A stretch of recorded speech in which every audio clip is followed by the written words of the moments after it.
Vanguard rides again. So, it's been a long time since Sorry, just had to adjust that real quick. It's been a long time since I did a video like this where I talked directly to everyone about a certain topic because I've been focusing on trying to make the podcast a reality. But recently something piqued my interest and I kind of just had to address it. So recently, Elisha Long made a video talking about Hamza and how his fans are or Hamza himself is turning people into divas, kind of. I think that's the word he used. I'm not sure if that was exactly it. But there was something he said in that video that I found a little intriguing. I was going to say disconcerting, but I suppose it was intriguing instead, because I could kind of see where he was coming from, but at the same time, I felt like there was something he was missing. So, basically, when it comes to Hamza, I don't watch enough of his content. I don't really ever see anything about him. I don't know much about the guy, so I can't really have an opinion on whether or not the guy's turning people into divas. I mean, all I ever see are maybe short clips, and sometimes in these short clips he will seem a little goofy, but who doesn't seem goofy when clips are taken out of context, right? And plus, on the internet, almost everyone is playing a character, like, not in the way in which they're like fake or anything, but everyone on the internet is taking aspects of themselves and their personality and they're kind of hamming it up. And they kind of have to do this in order to draw in viewers. So even if the guy probably does seem a little goofy or a little out there sometimes, it's probably part of the package, part of the product. Because at the end of the day, here on YouTube, the product is actually you as you're clicking and scrolling through these videos, and they're delivering you to advertisers. But on a less literal sense, the product is the creator. The creator is presenting themselves, and you are, let's say, choosing to absorb their content. They are the product. So I'm not really going to comment on Hamza himself. I'm going to make more general points here. But the first thing is that within that I don't even want to call it a calling out to Hamza. It seemed it was more directed. Elijah's message seemed to be more directed towards the consumers of Hamza's content than Hamza himself. Or Hamza, whatever. But within that message, he said something about men, like Hamza's material has a very motherly energy to it, a very motherly vibe, and this makes men emotional, and emotional men are weak. Now, this is where I took a little bit of issue, because this sort of ideology has been going around within this sort of male self-help space for a while. This idea that men are logical and people, and you have to be logical and strategic and all that kind of stuff. And it's always been really funny to me, because it's like humans are not innately logical creatures. Like, this is just not how it has been.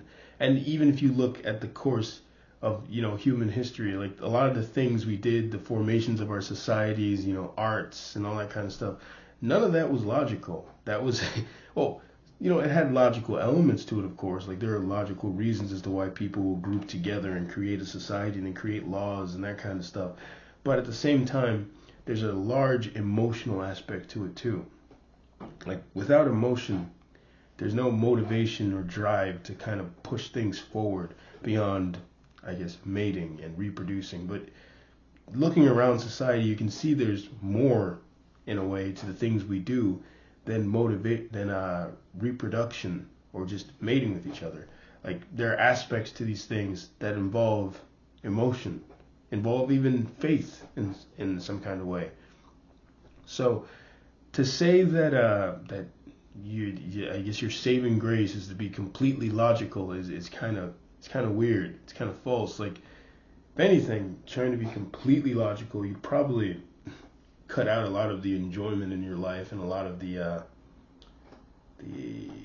you know, well, I guess that's really it. You cut out a lot of the enjoyment and meaning in your life. And if one of the things the male self-help space seems to be a lot about is about meaning, finding meaning in the world around you and trying to bring meaning to your life. How are you going to find meaning if you're just constantly trying to be this logician, this like robotic being, right? This perfect logical creation. But the other thing about logic is humans naturally, like I said, are emotional, and the best way to appeal to a human is through their emotions. Like, even if you look at any argumentative courses or anything like that, like, the arguments that win are not the most logical, well put together arguments. Like, sure, an argument should be well put together and logical in order to be considered a good argument, but the argument that's able to sort of reach into a person's emotional aspects and bring out the pathos in them, can appeal to their pathos, those are the arguments that win. Those are the arguments that work. And even on a lesser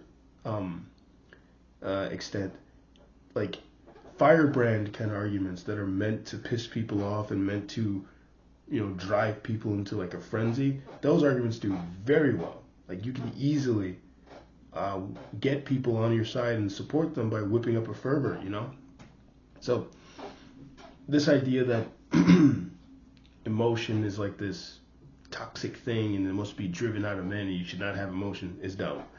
Basically, your emotion should be directed towards the correct things, and they must be subdued somewhat when it's necessary. But the primary thing is your emotions are important and they have a lot of power within them, as long as you're putting them within the right direction.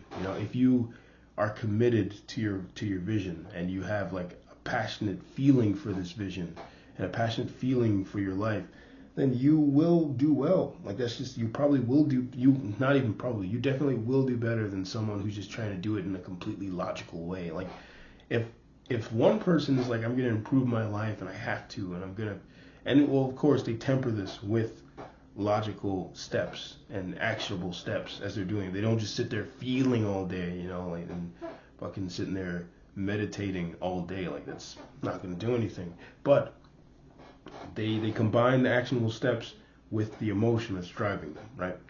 And you compare them to someone who, like, I don't know, they're just like, oh man, I really should get my life together. And then, I don't know, they don't feel anything. They're just like, I'm going to do it. And they can sit there, analyzing and creating the perfect plan within the journal or something. Doesn't mean they're actually going to do it, or it doesn't even mean they're going to stick with it, because there's no emotional incentive to do so. There's no reward in a way. And we shouldn't be completely driven by reward, but at the end of the day, we are somewhat driven by reward. We cannot help it. So, like I was saying, emotion drives you, and it's a very powerful thing as long as you know where to put it. Now, this brings me to the second point.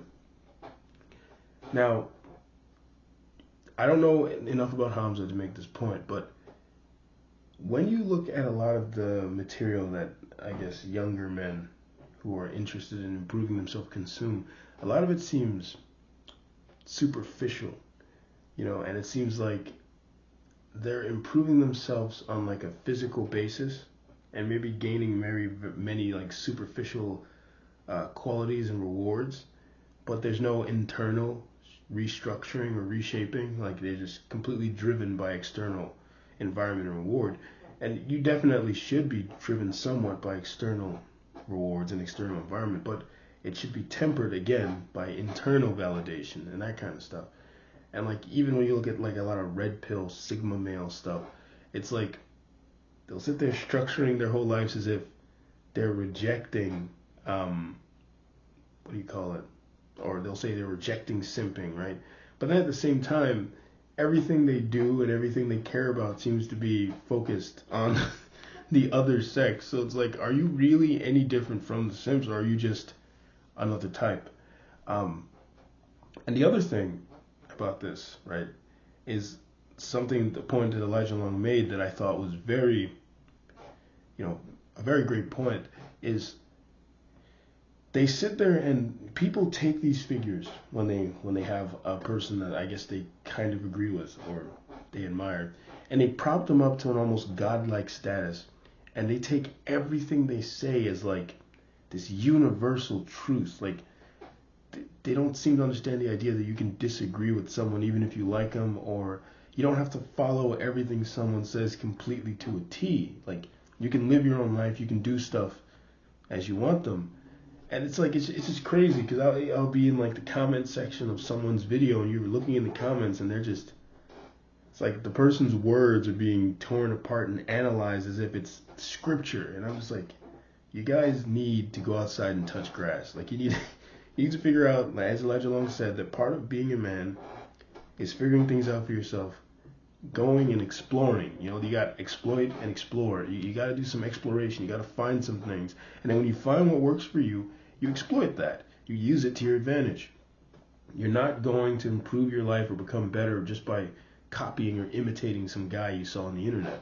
Because whatever circumstances or things worked for him may not work for you, or may not even be applicable to you. It may not fit with your personality or your environment.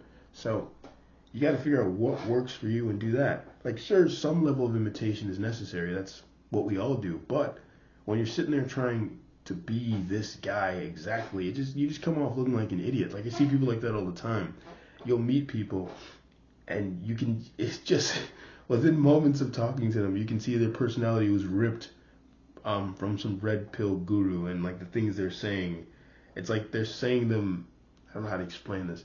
They're saying things not because they mean them, but to say them. Like, they want to come off as a certain kind of character, a certain kind of person. So they're saying these things to come off as that character. And it just makes you look silly and hollow. And so basically, final points, like I said, emotion is very powerful when directed towards the things you need it to be directed toward, when you learn towards, and when you learn how to actually funnel it and use it to power your vision and your passions. And on top of that, there's a lot of superficial development within the I don't want to say red pill, because there's more to it, but the sort of self-help, the male self-help community. There's a lot of superficial development that doesn't serve any benefit beyond, pushing you further into the matrix, as someone like Andrew Tate would say. Like, all you're doing is plugging it's like, imagine the plug is there, you didn't plug it out. No, you just plugged it in deeper, or you downloaded a freaking package or some shit. And also, you have to do things for yourself. You have to find out things for yourself. You can't sit here copying people and using their lives and their words as the ultimate scripture that you base your entire reality around. That makes you very silly. And it's a very silly thing to do, and it's not a manly thing to do. It's a very boyish thing to do. It's what a child does when a child mimics all the actions of their father and tries to act like him, and until they find out they have to be their own man. You have to overthrow the father. Anyways, Vanguard out.